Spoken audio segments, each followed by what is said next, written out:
Okay, well, since everyone is here, let's get started. Good evening to everyone who has joined us, and a very warm welcome to our guest speaker who is joining us from the United States today. Allow me to welcome you all to the inaugural event of the Bioverse Club. And it's my pleasure to be your moderator for this event. And on behalf of the club, I would like to extend a very warm welcome to all of you. And thank you for taking the time out of your busy schedule to be with us here today. I am actually super excited to have all those meaningful and amazing conversations today. So let's get started.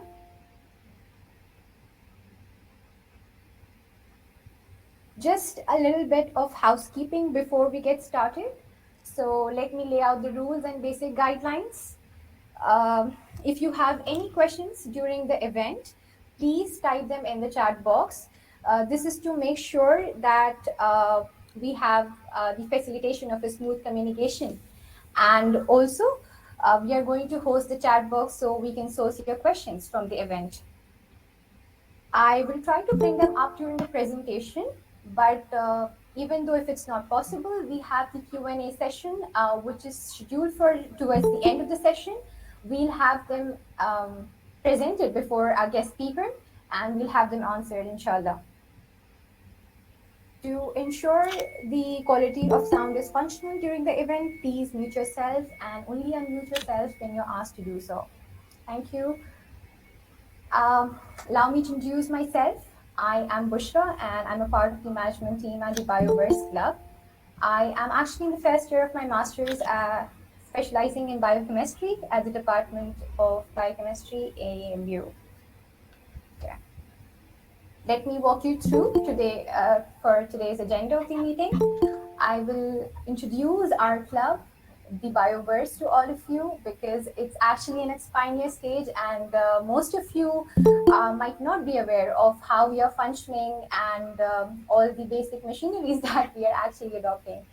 So I'll also discuss the future goals of the club, and then we will move onwards to the special talk by our guest, which is on what I wish I knew before taking up research as a career, which will be followed by a Q&A session so that you can get your questions answered. And also there's a slight bit of surprise at the end that we'll talk about memberships at the end. So stay tuned. So let me tell you about what kind of work we are doing at Bioverse. We are a student collective, which is based in AMU and specifically life sciences faculty.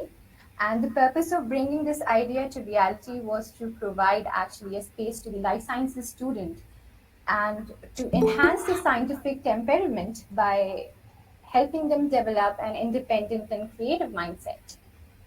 And this is only possible if we remain inclusive, if we have the support and well wishes from students from all from the departments of the faculty, from all the departments of our faculty.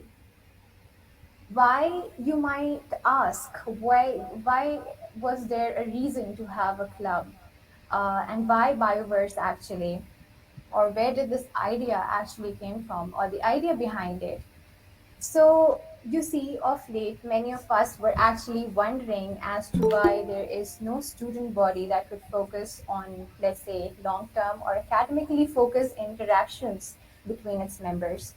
So surprisingly, there are actually a number of clubs in different faculties of AMU, but not at our faculty. So in my opinion, this will help us raise the profile of a faculty and will also give the members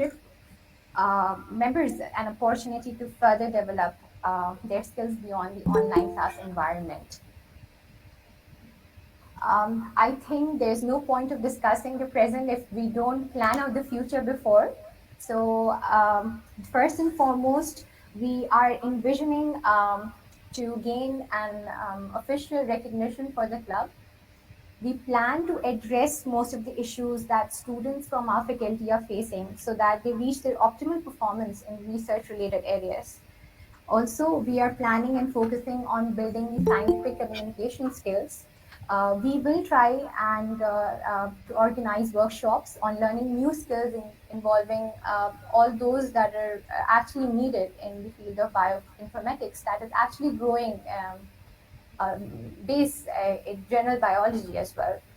We will ensure that we work together to prepare ourselves for presentation, public discourse, and collaborations. So this is going to be only possible if we provide more conference environment and also build a very strong network among ourselves.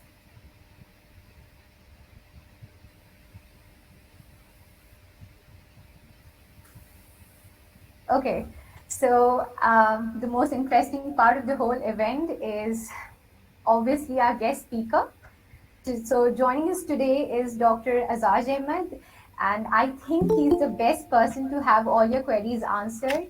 Well, I know I don't need to introduce him, but to be on the safer side, he has completed his PhD from AMU and is currently a postdoctoral fellow, research fellow at the University of Iowa in the United States.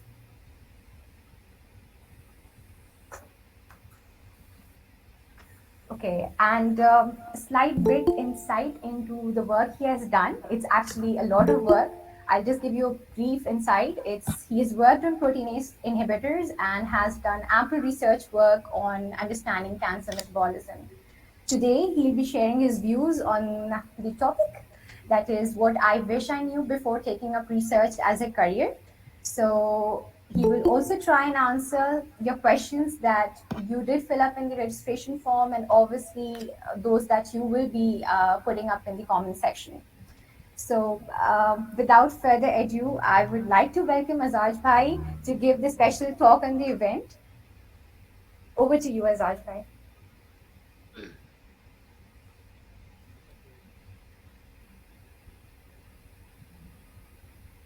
So अस्सलाम वालेकुम all colleagues. कैसे हैं आप सब लोग? Walaikum Assalam. So thank you very much for having me in your program. Our And pleasure. although I'm not considered myself the experienced enough to share anything with you people, but still I will try my best to give you insight on biochemistry, how to choose biochemistry as a career, and how to grow as a biochemist. So presently, I'm working here in University of Iowa, and my work is on thrombosis and platelet biology. Mostly we do here, sorry, mostly we do here thrombotic. Mostly we study looking for post-COVID complications in thrombosis and all in cardiovascular disease. So can I share my screen? Do you have? Sure, sure. Please go ahead. Please go ahead. So how is there any option here? I could not see any option here. Okay. Can you see the share screen button? Is it there? Mm, this is It will be the argument second from the end call button. second. Yeah, present now. That's the Present now. button. Okay. Yeah. Your entire.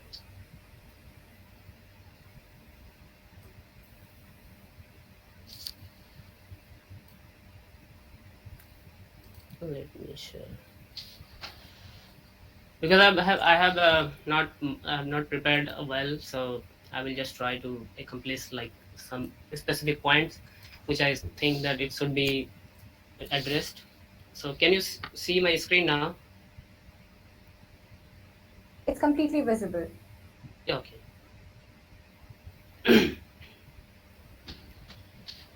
So, as a biochemist, career options in biochemistry, I would directly jump on this topic. So there are a lot of well-paid jobs in biochemistry. Like you can be a scientist at research institutes, and you can be an assistant professors and do postdoctoral researchers like us, and also like some jobs which you can do after BSc and MSc, like food inspector, drug inspector, and healthcare workers. In ICMR scientists in non-academic positions like a project advisor and project analyst, and in clinical scientist, forensic scientist. So there are a lot of jobs, but these all well-paid jobs are not for like mostly all the well-paid jobs are required PhD degree, except those I told you, like food inspector, drug inspector, and this. So once you choose biochemistry as a career for your research, then you should be very focused and about research. So without research in biochemistry, it's a kind of difficult, because in government sectors we have very less jobs in academic sessions and all. So you will focus on industries, and in industries and in doing postdocs and all. So all the industry and postdoc jobs are almost similar, and for this you need good skills and good projects, ideas and all. So as a for example, if you are like a graduate student, within this three in this 3 year, this graduation 3 year is like very crucial for you peoples to focus on your like subject, so you can get like a good insight on your subjects, and this will help you to get admission in good institutes in in masters. And for MSc students, I will say look for summer research program to join institutes and get exposure on all CSIR labs.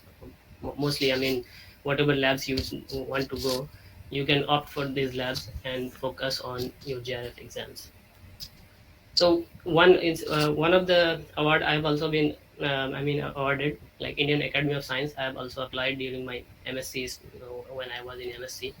So this is like Indian Academy of Science. They will support you uh, for 2 months in any lab. In CSI labs you can go and you can choose the lab, and they will support you financially, as well as a great mentorship by Indian Academy of Sciences. So I know there are a lot of other uh, you can say there are a lot of other summer research fellowships also, you can apply for them.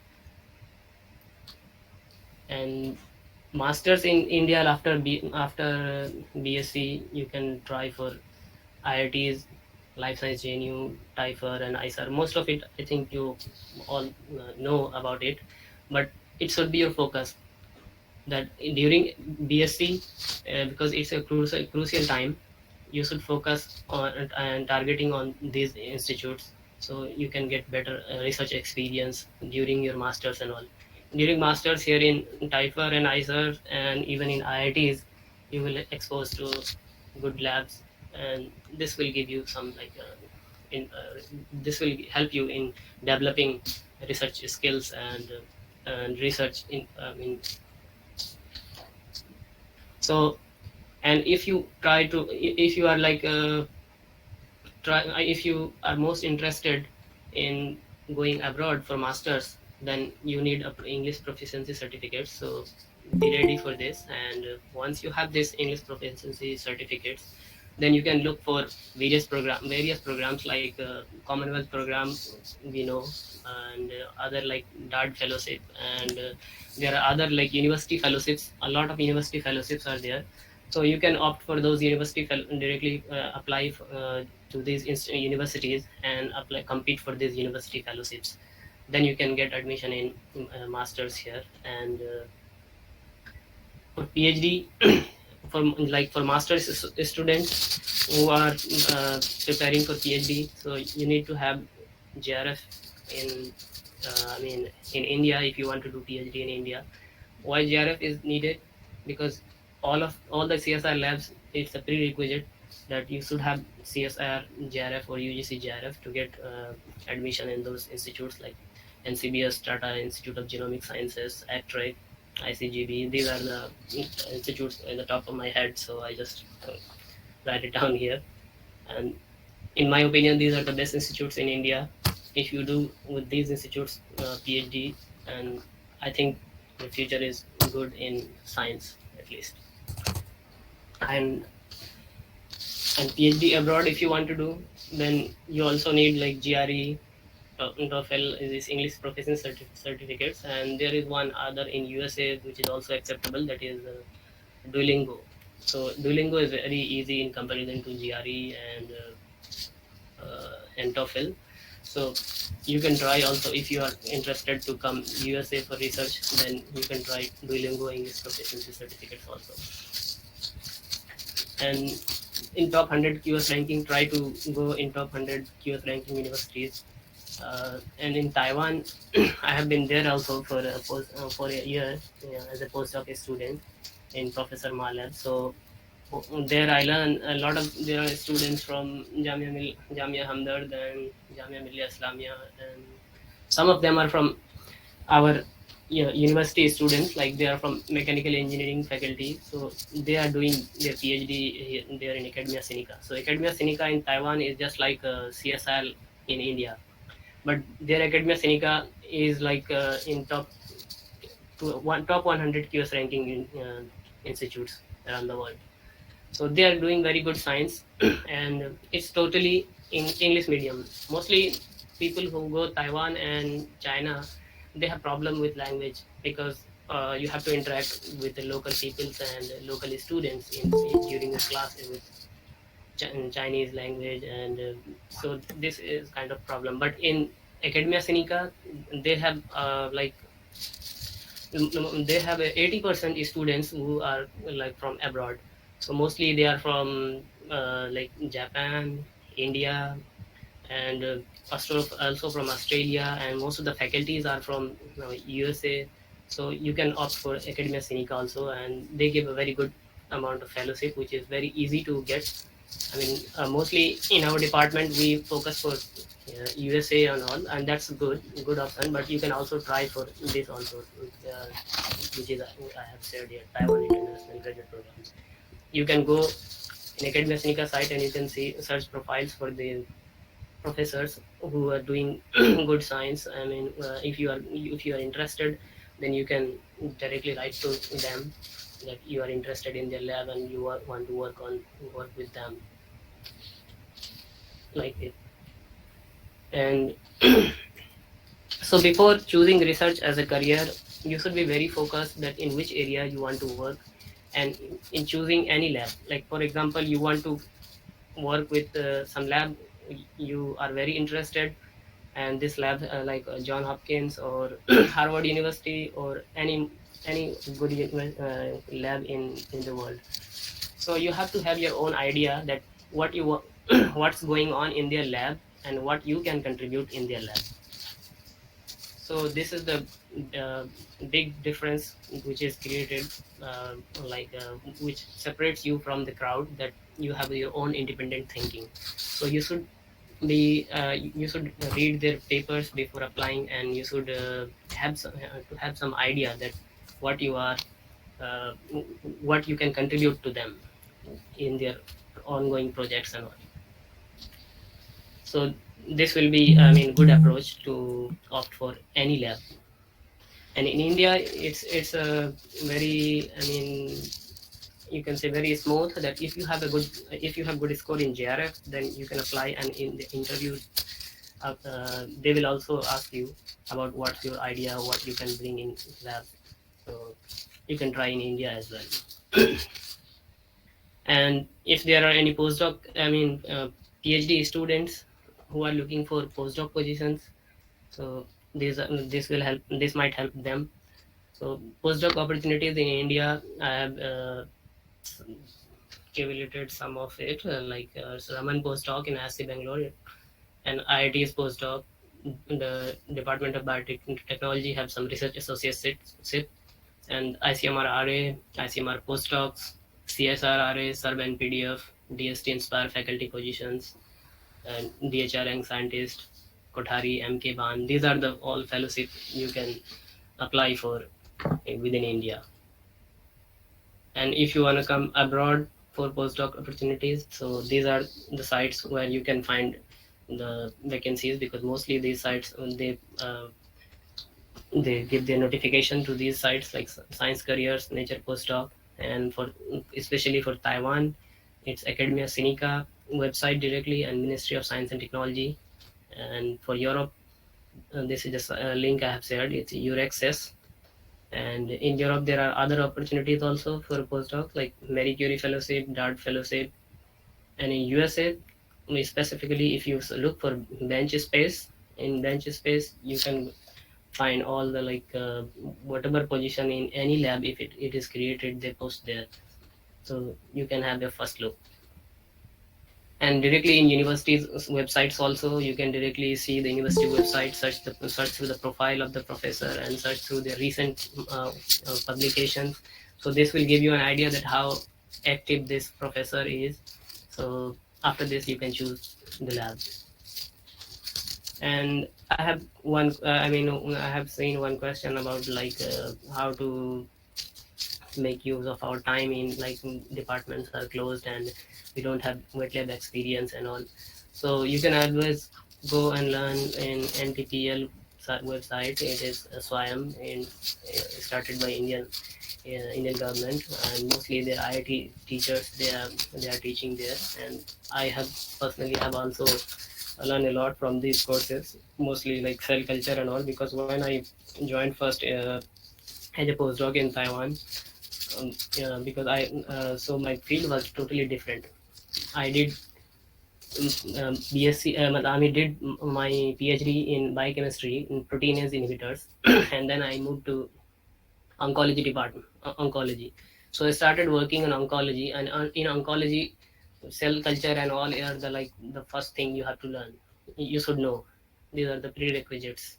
But at that time, I learned all these things from uh, this online NPTEL website, like basic idea to have a basic idea, and also I get some training with them. But yeah, this site personally helped me a lot, so I wanted to share with you people. So hope that's all I wanted to say, and I'm ready to take questions. It will be good. Thank you, Azaj Bhai, for the wonderful insight you have provided us on the opportunities abroad. I would also like to know about your journey, how you made it to the university at Iowa. How was your experience, and what kind of credentials you had to put up in your profile? Okay, Maybe if you wanted so to share something on that. like I said, if you are looking for a postdoc position, so you have to have your PhD, and after PhD, if some in for example you are interested in some lab in Iowa and you wanted to join there, so just look at their publications and all, and you should have a idea that if you come there, how will you benefit them, how will it benefit them. So if you can convince, then they will they will select you for this. So these are the most prerequisites for joining any lab. Thank you for answering that question.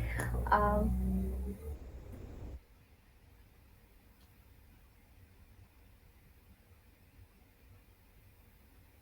But one thing I heard that most of the students in our department are focusing on papers, research papers, and they got annexious that if we could have a research paper during my MSc, then I could have get position in PhD position outside abroad. But don't this is a lie. If you have like a GRE good score, or you have a good good proposal, research proposal, and all, you can get admission without this. And the paper is a bonus. It doesn't matter if you uh, if you have paper or not. I have here like a lot of students, grad students who comes in like rotation in our lab, and I met with them. Most of them are I met two Indian students. They are from Bangalore, so they did their MSc from some universities which is unknown to me, and they directly apply from there. They have just GRE score and no papers at all, but they have joined here the PhD program. So for PhD program, if you want to join, here or any university in USA, you should be applying 6 months ahead. Like if you are going plan to admission like this year, then you should be applying next year. Then you should apply from now. You should looking for universities and all. So see some questions coming. We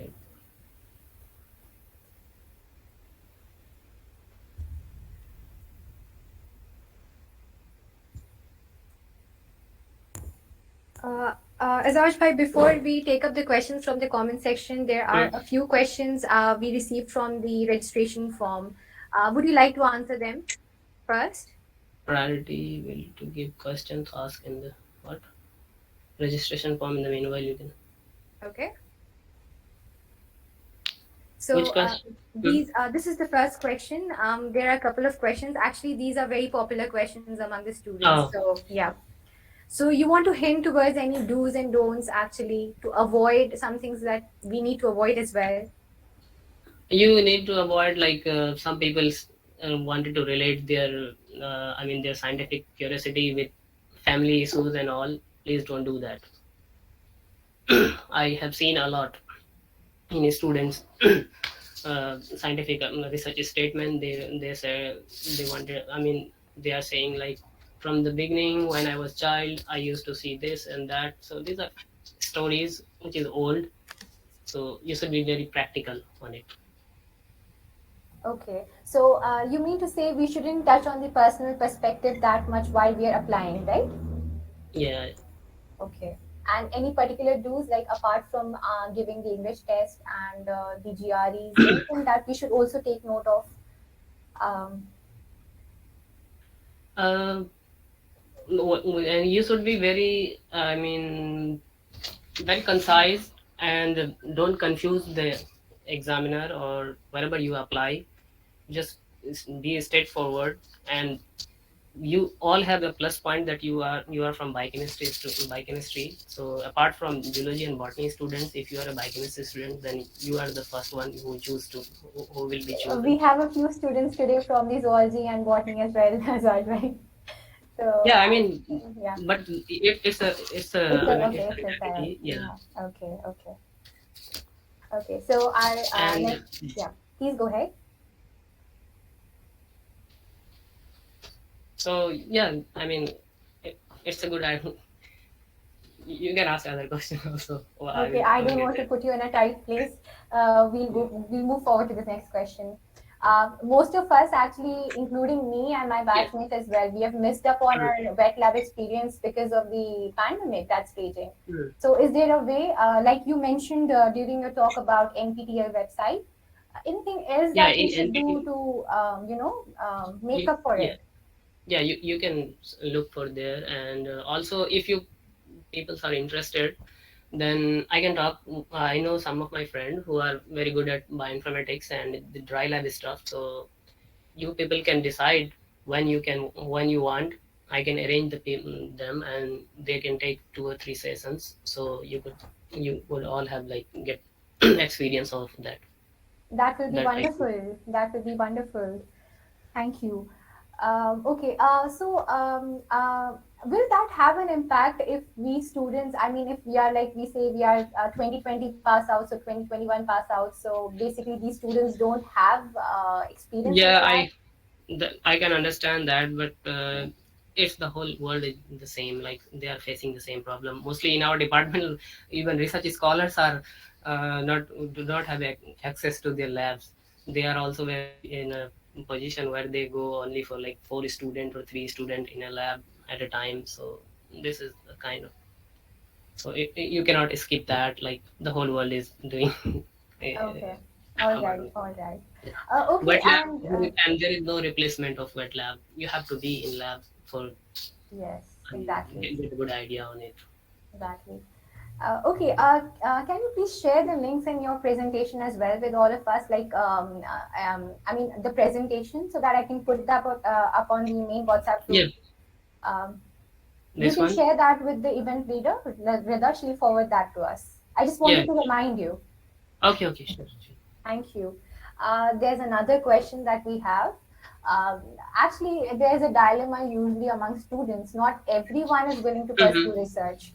So, Without would you like to talk PhD, about the yeah, alternatives? I can understand these questions also hunt me in my MSc students that if I don't do PhD, then what are my options?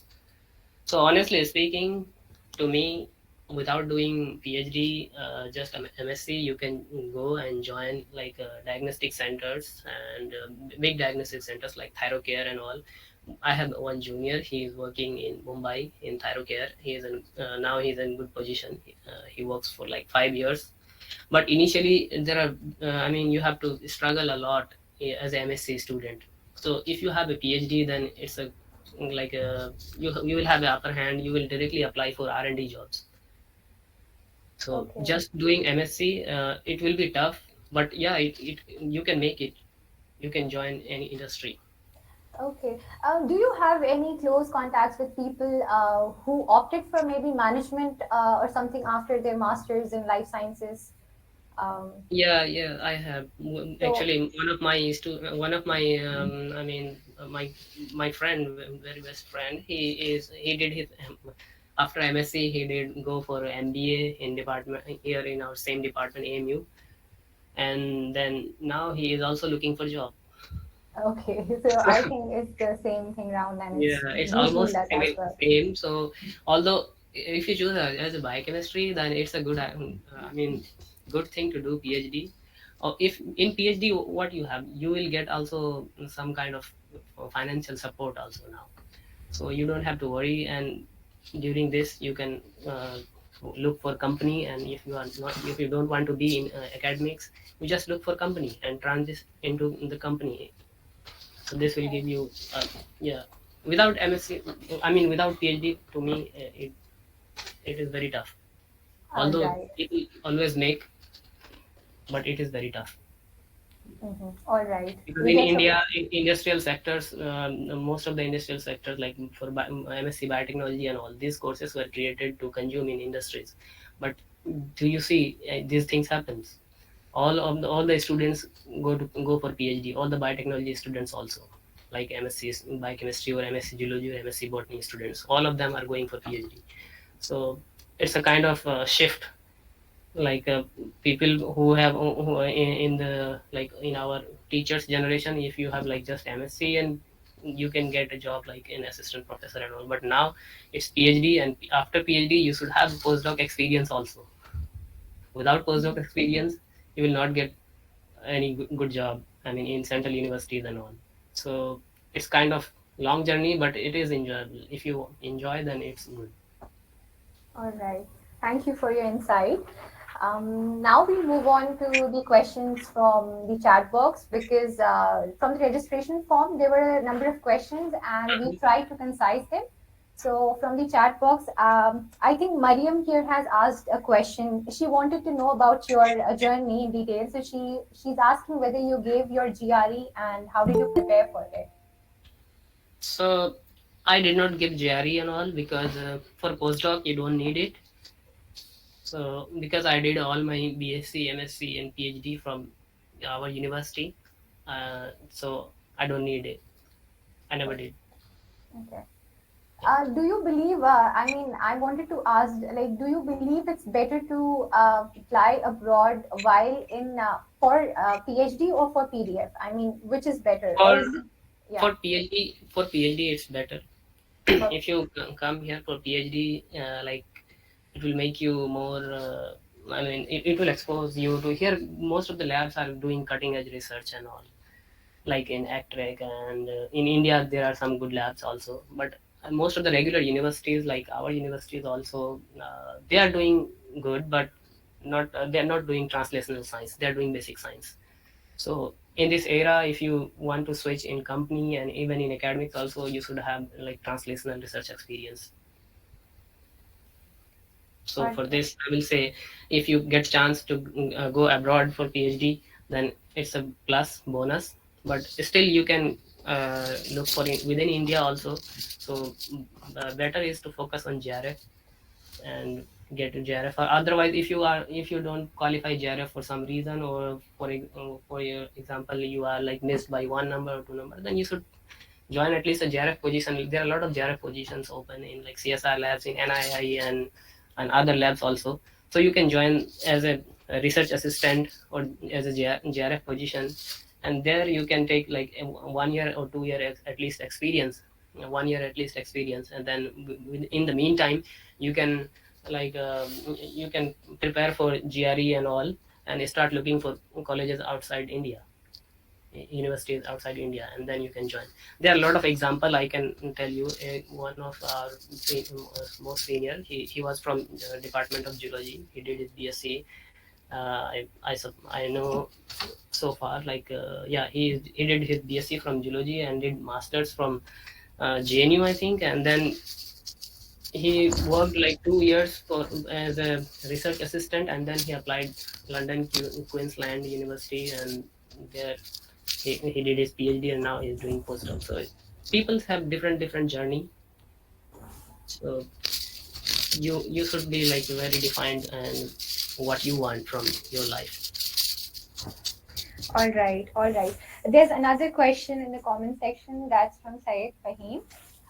He's asking which country is best for doing a fully funded master's in biotechnology, or whether IELTS Mhm. is mandatory to get into a better college.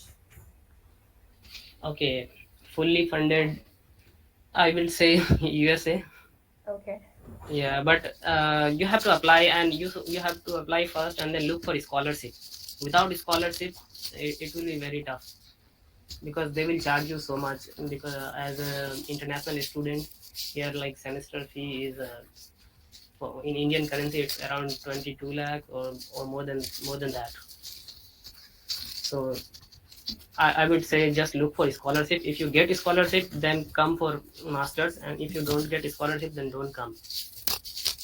It's not worth. Okay, okay. There's another question as well.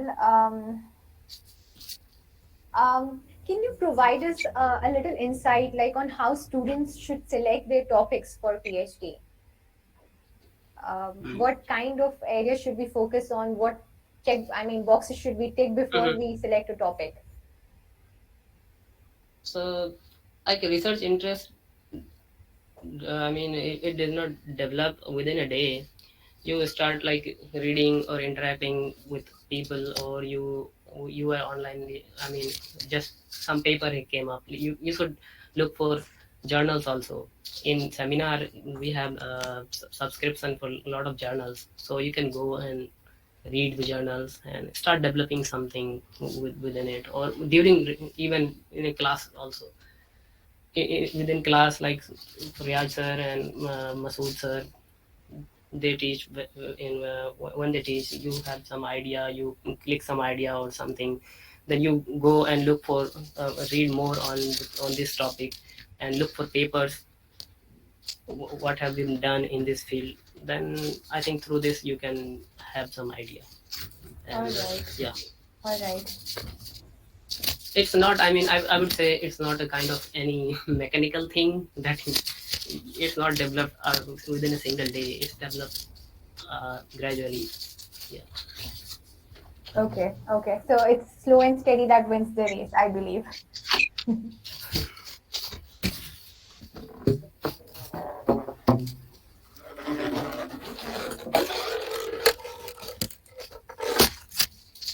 Okay, there's another question that we have. We've usually heard that PhD is, a long-term course in the States, but it's Hmm. of shorter duration, maybe in some Asian countries like, say, Japan, or if we Hmm. opt. So, should we consider the time factor as well? Because sometimes it's like 3 years here and maybe 6 to 7 years in the States for a PhD. Yeah, So, it varies country to country, but when they say it's a 3 year, they have a lot of pressure also. You have to finish everything. You could not learn if you just did your PhD within just 3 years, because 1 year is took you to build your own hypothesis.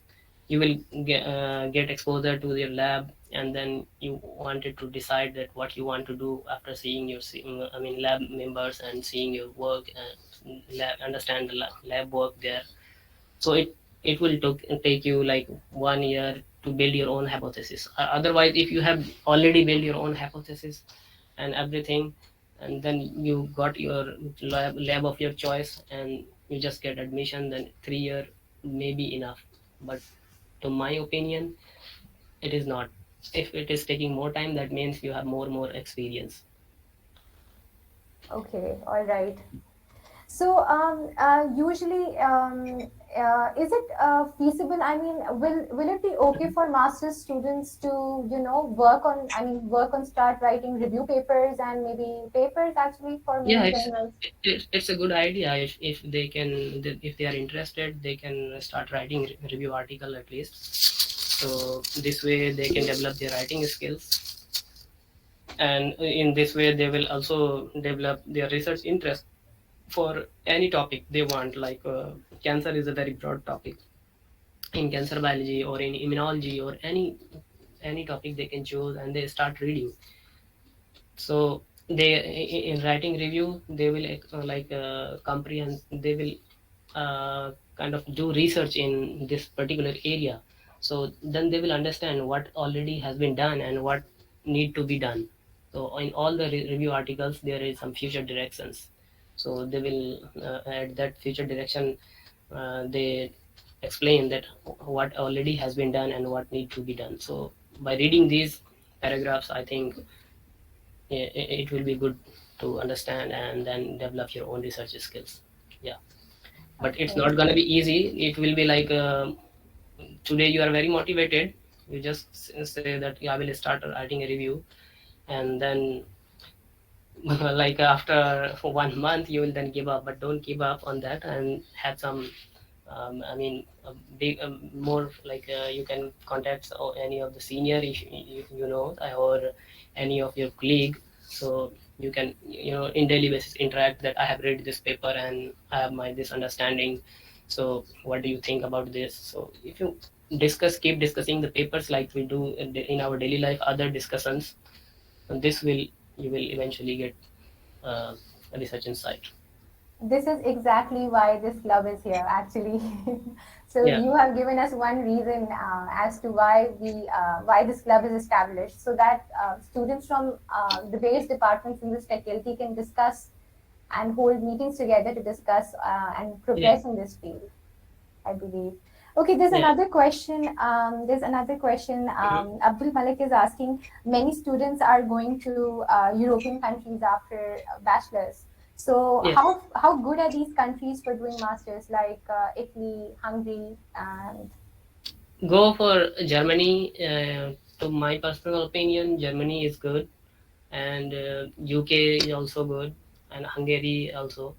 Yeah, all of it are good, but yeah, I mean mostly you have to see that what course you want to go. If you are going for like you have you wanted to be a good scientist, or you wanted to do research as your career, so choose this course. Mostly people go Germany, mostly people go I mean European countries to get job. So it should be your choice okay. what kind of job you want. Okay. I've heard a slight bit of comments like on Taiwan. Usually, Mhm. people, it was a hot topic. I mean, some time back for PhD, Mhm. like it's a good country Yes. for doing PhD. Is it? I mean, of late, little I've heard that maybe there's a bit of partiality. Actually, No, no, like, no. is Taiwan, that so? no, I have been there in Taiwan. They are very welcoming people in comparison to other developed countries. Like mostly other developed countries, they don't welcome much because they have a lot of foreigners. But in Taiwan, they are very welcoming. And in Taiwan, there are also population issues, so they have like most of the universities like vacant seats. So the only students crowd is like India, China, and Japan, some Australia. So it's good.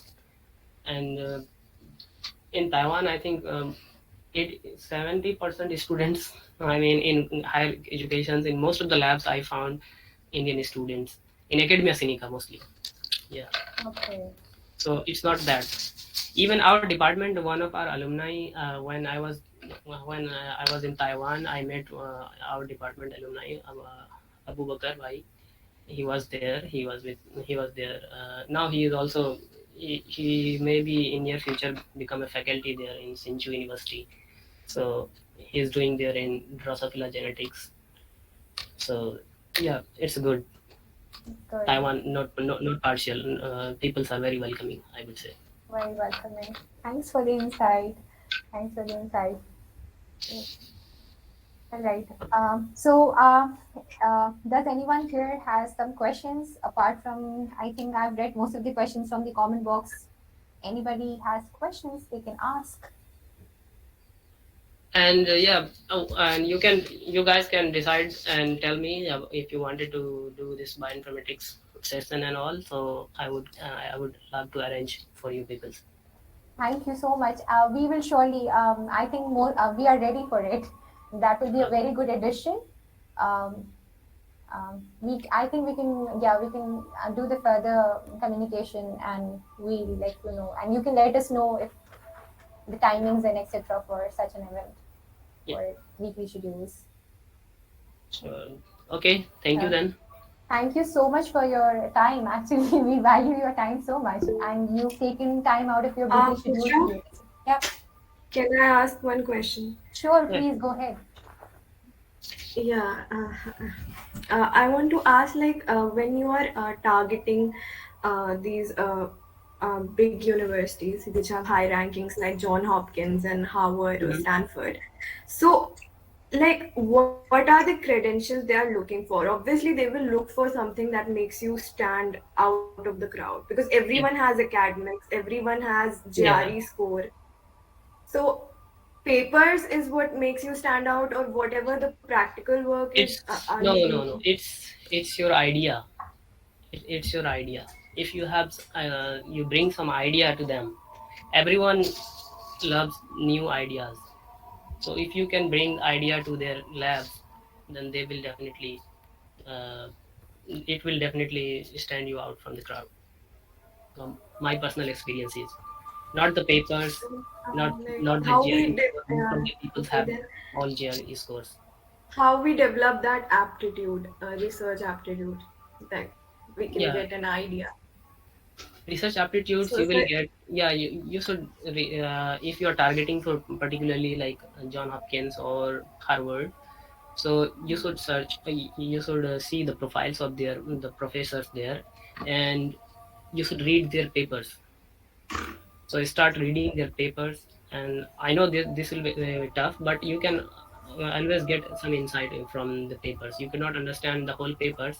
To me as a postdoc also, it's very I mean, if some papers published in different field, it is difficult for me to understand also the technicality within this paper. But still you can read the abstract and you can read the introduction portion, so there you can get have some idea. And then whatever you have learned over the years in your like BSc and MSc, or whatever experience, whenever some questions come in your mind and you ask your class teacher, he didn't answer your questions. So maybe this question is the actual question, research question. So you should develop a research question, and this research question will not come in your mind in a day. You have to read and you have to think through it, that okay, in this particular topic, these things are already known, and why these things are not known, what can I do for this. So like this, I don't want to confuse you. I think thank I you so much. got you. I give you the answer. Thank you. Thank you so Thank you. much for for making it concise. Okay. Is there a parting advice you want to give to all the students here at the life sciences? Something that we should Yeah, be consistent with, and that's like all weather round. It should be there with us. Good I advice. mean, yeah, I will say try to read your textbook, at least Leninger and Estrada. These are biochemistry's best books. So apart from the like the syllabus in your BSc and MSc, try to read the whole book, try to understand, because it will give you insight. The whole book is a kind of whole story. If you read just one chapter and two chapters, it's good, but still you are not understanding the whole story. So try to read these books, and try to read in these books, like they have some special explanation and about disease and all. So if you read the seventh edition of Strayer, I'm still reading Strayer and Leringer, and this always give me some new ideas in my research. Like I can take any line from this. When I started reading every day, I find something new in these books. So try to read these books. Ranger and Star, I will recommend. Sure, sure. That's a Alchemist, very good it's for you. advice. It's a Bible. We understand a good researcher is always a good learner. So Sure. we will keep that in mind for sure. Yeah, there is no replacement of like reading, and like you have to go through a process. You cannot. No one will come and give you some any idea that you will become a different person. No, it's you. You can make the difference. So, and it's a slow process, not a day. 1 day process, and there is no replacement of this. Studying hard and smart. Yeah, we'll keep that in mind. Thank you for this advice. And thank you also for the precious time that you've given us. Thank you. All right. Thank you. Thank you very much, and Thank for you. having me. And I will always happy to give answers to your queries. You can email my questions to me, and as well as you can WhatsApp questions to me. So if I'm able to answer these questions, I can answer those questions. Sure, Okay. we'll forward that on a WhatsApp group so that Okay. people can reach out to you. Thank you for Okay. being Thank you very much. compassionate here. Okay. Thank you. Bye. Allah Hafiz. For all others who are here, we are also announcing memberships for our club. And at the moment, since we are aiming for an official recognition, we are just confining the memberships to the bona fide students of AMU Life Sciences itself. And along with this, since we are almost at the end of the session, this event was brought to you by the collaborative work of all the teams at Bioverse. We have Aman, Aisha, Nimesha, and me in the management, and absolutely people from other teams. All of us have collaborated. So, Arman, Humaira, and Rida in the event, and graphics was done by Labiba, Ramsha, Mariam. Creative content by Ifrit Mariam, and the PR for this event was handled by Khadija. And thank you so much for joining us today. You can email us your queries at thebioverse@gmail.com. Thank you for joining us.